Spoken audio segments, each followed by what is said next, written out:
Magandang araw mga kapuso, narito po ang mga kaganapan dito lamang po sa Born to Shine. Dahil nga po si Jenny na ang leader dito sa P-Pop Girl, kung kaya't tuwang-tuwa ang kanyang mga magulang, lalong-lalo na rin itong si Jenny at pati na rin ang kanyang mga kapitbahay, kaibigan at lahat ng mga nagmamahal sa kanya. Samantala, hindi naman tanggap ni Megan ang pagkatalo dahil nga gusto niya na siya ang maging leader. Ganon din si Dara na kanyang ina.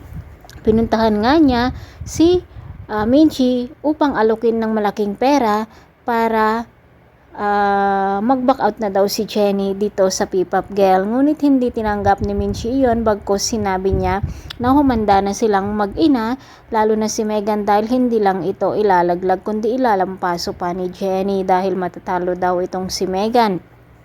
Samantala, talaga namang nararamdaman ni Amelia ang lukso ng dugo dahil nga sa sinabi niya na kahit gaano ang galit niya dito kay Minchi ay hindi niya magawang magalit dito kay Jenny.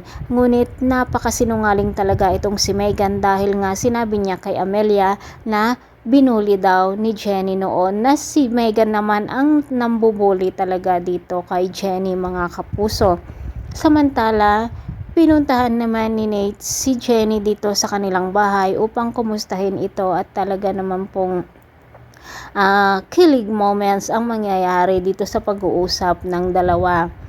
Hindi talaga matanggap ni Megan na hindi siya ang naging leader, kung kaya't ayaw niyang makipartisipasyon dito sa kanyang mga kasamahan. Nang sinabunutan nga ni Megan itong si Jenny ay iwinagting nga ni Jenny itong si Megan at nadapa nga ito. Sakto naman na nakita ni Amelia ang nangyari.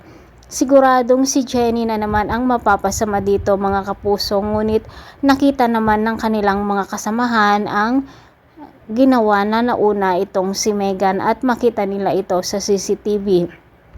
Mga kapuso, hanggang kailan kaya ang inggit na nararamdaman ni Megan at ano pa kaya ang kanyang gagawin para lamang maagaw niya kay Jenny ang pagka-leader? Sana kung ano man ang gawin ni Amelia dito ay hindi maniwala sa kanya ang mga coaches.